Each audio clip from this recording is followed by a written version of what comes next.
Welcome back, everyone. Today we will be reading Chapter 12 of Mass Effect Revelation, so let's get into it.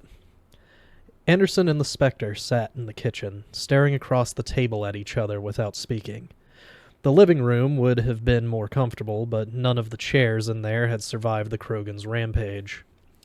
Like all Turians, Saren's face was covered by a mask of hard cartilage, but Saren's mask was the pale color of bone. It looked like a skull. He reminded Anderson of the old Earth paintings depicting the Grim Reaper, the embodiment of death itself. Kaylee was in the back, tending to Grissom's wounds. The Admiral had tried to protest, but he was weak from loss of blood, and she'd managed to get him to lie down. She found a military field kit in his medicine chest with enough Metagel to stabilize his condition, and now she was dressing his wound. She'd wanted to take him to the hospital or at least call an ambulance, but the Spectre had adamantly refused. "After you answer my questions," was all he'd say. Anderson knew right then that he didn't like Saren. Anyone who would use the prolonged pain and suffering of a family member for leverage was a sadist and a bully. "He's resting now," Kaylee said, emerging from the back. "I gave him a sedative." She entered the kitchen and took a seat beside Anderson, instinctively aligning herself with one of her own kind. "Hurry up and ask your questions," she said tersely, "so I can get my father to a hospital." "Cooperate and this will all be over soon," Saren assured her, then added, "Tell me about the Sidon military base." "It was wiped out in a terrorist attack," Anderson answered, jumping in before Kaylee could say anything incriminating. The Turian glared at him. "Don't play me for a fool, human. That Krogan who nearly killed you all is a bounty hunter named Scar. I've been following him for the past 2 days." "What does that have to do with us?" Kaylee asked, her voice so innocent, Anderson almost believed she really didn't know what was going on. "He was hired by the man who ordered the attack on Sidon," Saren replied with a scowl. "They sent him to eliminate the only survivor from the base. You." "Sounds like you know more about this than we do," Anderson countered. The Turian slammed his fist down on the table. "Why was the base attacked? What were you working on there?" "Prototype technology," Kaylee offered before Anderson could speak. "Experimental weapons for the Alliance military." Saren tilted his head to the side, puzzled. "Experimental weapons technology? That's all?" "What do you mean, that's all?" Anderson sputtered in disbelief, running with the lie Kaylee had so deftly handed him. "That hardly seems like justification for attacking a heavily armed Alliance base," the Turian replied. "We're on the edge of a war in the Verge," Anderson insisted. "Everybody knows it's got to be us or the Batarians.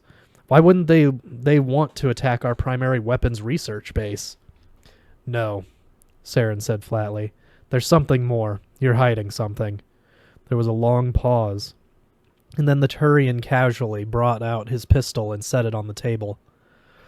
"Perhaps you don't understand the full extent of Spectre authority," he said ominously.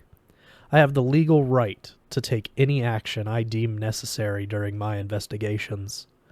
"You're going to kill us?"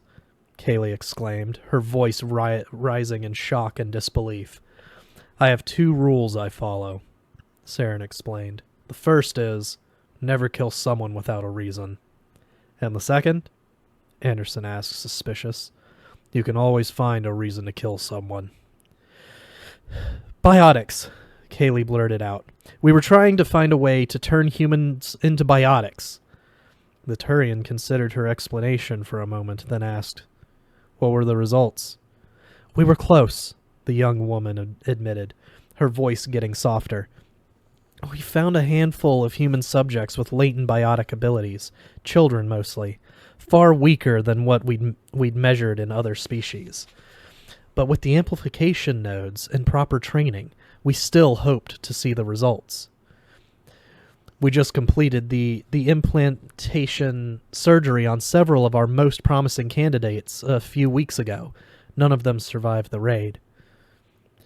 "Do you know who ordered the attack?" he asked, changing tact. Kaylee shook her head. Batarians, probably. I was on leave when it happened. Why are they coming after you now? Saren pressed. I don't know, she shouted, banging her fist on the table in exasperation. Maybe they think I can get the program up and running again, but they destroyed the files, killed the test subjects. All our research is gone. She dropped her head down into her arms, crying against the table. Now everybody's dead, she mumbled between sobs. All my friends, Dr. Kwan, all of them, gone. Anderson placed a comforting hand on her shoulder, while the Turian just sat there watching impassively. After several seconds, he pushed himself away from the table and stood up. I will find out who ordered the attack, he told them as he put his gun back into his belt and turned to go. And why. At the door, he paused and turned back to them. And if you're lying to me, I will find that out too. A moment later, he was gone, disappearing into the night. Kaylee was still sobbing. Anderson pulled her close, trying to offer her comfort. She'd done a good job with Saren, spinning lies with just enough strands of truth to make them hold together. But there was nothing false about her reaction now. The people at Sidon had been her friends, and they were all dead. She pressed her head up against him, seeking solace in the closeness of a fellow human being. A few minutes later, the tears stopped, and she gently pushed herself away from him. Sorry about that, she said, giving a nervous, rueful laugh and wiping her tears. It's okay, Anderson replied. You've been through a lot. What's going to happen now? She asked. Are you going to arrest me? Not yet, he admitted. I meant what I said to your father the other day. I don't believe you're a traitor, but I need you to tell me what's going on, and not the story you sold to that Turian. I want the truth. She nodded and sniffled. I guess it's the least I can do after you risked your life for us. But can we take my dad to the hospital first? Of course. It turned out getting Grissom to the hospital wasn't going to be easy. He was a big man, and the sedative Kaylee had given him had made him groggy. He was nothing but dead weight. Uncooperative dead weight. Leave me alone, he grumbled as they struggled in vain to lug him out of bed and get him to his feet. Kaylee stood on one side of the bed, holding his uninjured arm. Anderson was on the other, awkwardly gripping him around the waist and back to avoid touching his wounded bicep. Each time they tried to pull Grissom to a sitting position, he simply flopped back down. His daughter tried to reason with him, grunting each time they hoisted him up. We have to get you to a hospital. Bleeding stopped, he protested, his words thick and slurred from the sedative. Just let me sleep. Let's try something else, Anderson said to Kaylee, standing up and coming around to her side.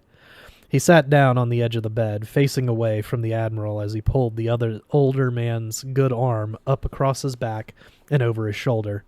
With Kaylee's help, he managed to stand, taking Grissom's not inconsiderable weight in a modified fireman's carry. Put me down, you bastard, Grissom moaned.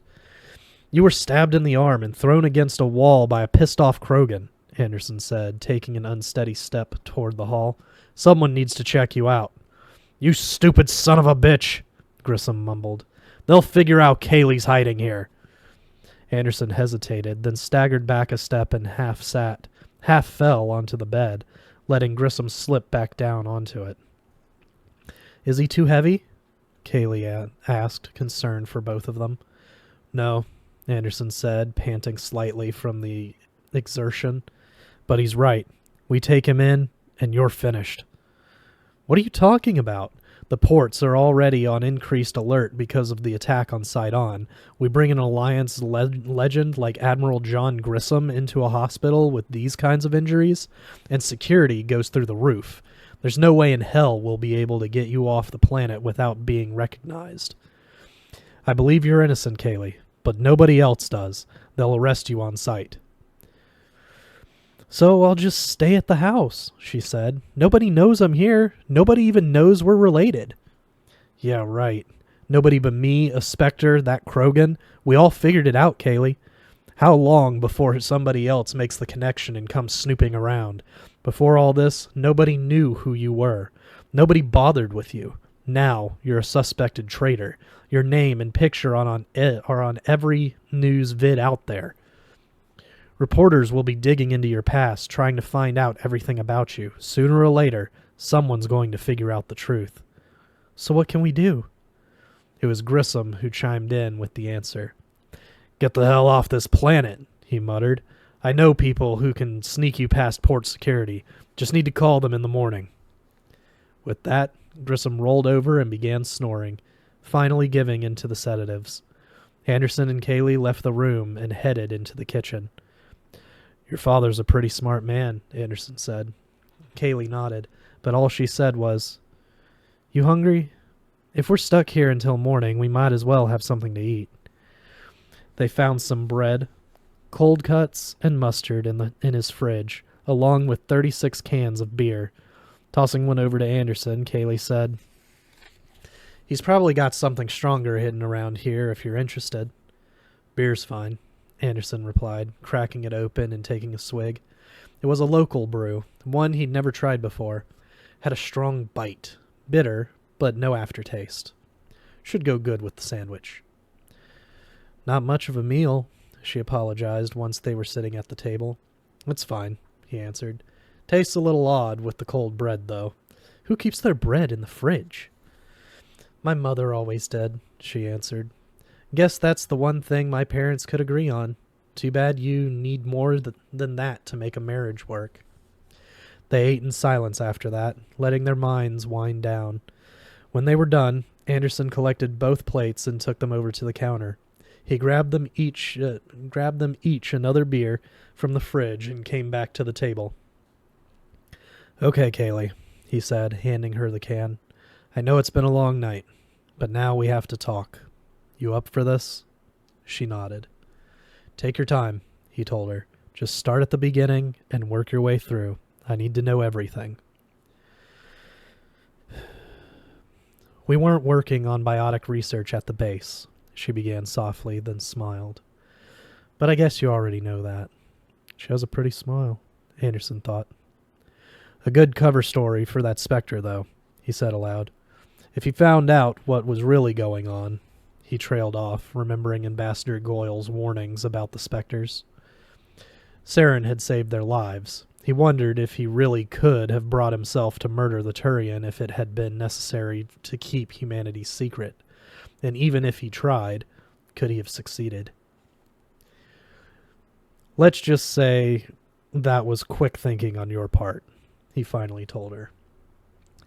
Kaylee took the compliment in stride and continued with the story, her voice slowly growing in strength and confidence as she spoke. Sidon was dedicated to one very specific task, the development and study of artificial intelligence. We knew it was risky, but we had rigid safety protocols to make sure nothing could go wrong. I started as a low-level systems analyst at the base 2 years ago, working directly under Dr. Kwan, the man in charge of the project. People use the terms genius all the time, she said, making no attempt to hide her admiration. But he really was one. His mind, his research, the way he thinks, it's on a level so far above the rest of us we can barely even grasp it. Like most of the people there, I just did whatever Dr. Kwan told me to. Half the time, I didn't even fully understand why I was doing it. Why weren't you at Sidon when it was attacked? Anderson asked, gently nudging her toward the relevant part of her tale. A few months ago, I noticed some changes in Dr. Kwan's behavior. He was spending more and more time in the lab. He started working double shifts. He hardly slept, but he seemed to have this endless supply of desperate, frantic energy. Was he manic? I don't think so. I never saw any sign of it before, but suddenly we were integrating all sorts of new hardware into the systems. Our research started going in totally different directions. We completely abandoned conventional practices and went with radical new theories. We were using prototype technology and designs unlike anything we'd ever seen before. At first, I just thought Dr. Kwan had made some kind of breakthrough, something that got him all fired up. In the beginning, it was exhilarating. His excitement was infectious. But after a while, I started to get suspicious. Suspicious? It's hard to explain. Something about Dr. Kwan was different. Altered. I worked with him for almost 2 years. This wasn't like him.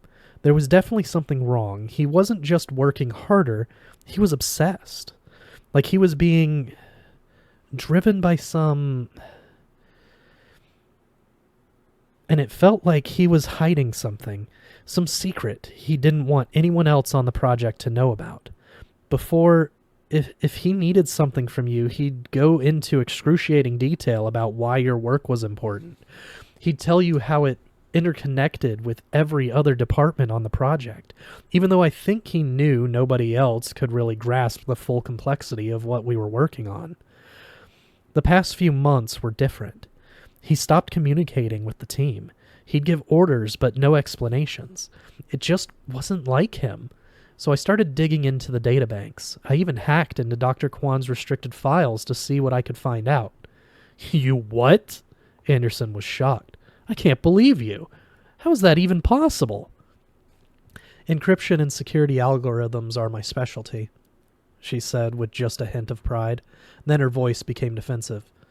Look, I know it was illegal. I know I broke the chain of command, but you weren't there. You can't understand how strange Dr. Kwan was acting. What did you find out? He hadn't just taken the project in a radical new direction. Our research was completely off the grid. All the new theories, the new hardware, it was all based on preparing our neural networks to link into some kind of alien artifact. So what? Anderson said with a shrug. Pretty much every major advance we've made in the last 2 decades was based on Prothean artifacts. And it's not just Galactic Society, and it's not just us. Galactic Society wouldn't even exist if it wasn't for compatible alien technology. Every species in Citadel space would still be stuck inside their own solar systems. This is different, she insisted. Take the mass relays. We only have a limited understanding of how they work. We know how to use them, but we don't understand enough to try and actually build one.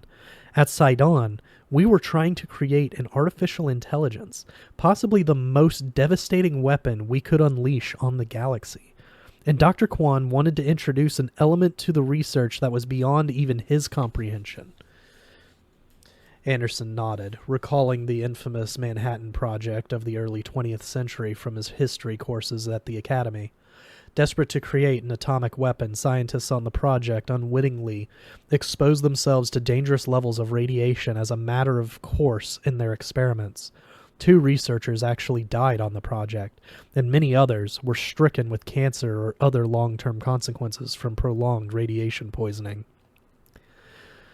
We weren't supposed to repeat the mistakes of the past, Kaylee said, making no effort to hide the disappointment in her voice. I thought Dr. Kwan was smarter than that. You were going to report him, weren't you? The young woman nodded slowly. You were doing the right thing, Kaylee, he said, noticing the uncertainty in her expression. It's hard to believe that when all my friends are dead. Anderson could see she was suffering from a classic case of survivor guilt. But even though he felt sorry for her, he still needed more information. Kaylee, we still have to figure out who did this and why. Maybe somebody wanted to stop Dr. Kwan, she offered in a whisper. Maybe my investigation tipped somebody else off, someone higher. But they decided to shut the project down for good. You think someone in the Alliance did this? Anderson was horrified. I don't know what to think, she shouted. All I know is I'm tired and scared, and I just want this all to be over. For a second, he thought she was going to start crying again, but she didn't. Instead, she stared right at him. So are you still going to help me figure out who's behind this, even if it turns out the Alliance is somehow involved? I'm on your side, Anderson promised her. I don't believe anyone in the Alliance was behind this, but if it turns out they were, I'll do my best to take them down. I believe you, she said after a moment. So what now? She'd come clean with him. Now he had to do the same. Alliance Command told me they think whoever attacked the base was after Dr. Kwan. They think he might still be alive. But the Vits are saying there were no survivors. There's no way to be for sure. Most of the bodies were vaporized at the scene. So why now? Kaylee asked. The project's been running for years. Maybe they just found out. Maybe Kwan's new research tipped them off. Maybe there's some connection to that alien artifact he discovered. Or maybe I forced them to make a move. Anderson wasn't about to let her go down that road. This isn't your fault, he told her, leaning in and grabbing her hand tightly. You didn't order the attack on Sidon. You didn't help anyone bypass base security. He took a breath, then spoke his next words slowly and emphatically. Kaylee, you are not responsible for this. He released her hand and sat back. And I need you to help me figure out who was. We need to find out if anybody else knew about this Prothean artifact. It wasn't Prothean, she corrected. At least, not according to Dr. Kwan's notes. So what was it? Asari? Turian? Batarian? No, nothing like that. Kwan didn't know what it was exactly, but it was old. He thought it might even predate the Protheans. Predate the Protheans? Anderson repeated, trying to make sure he'd heard her properly.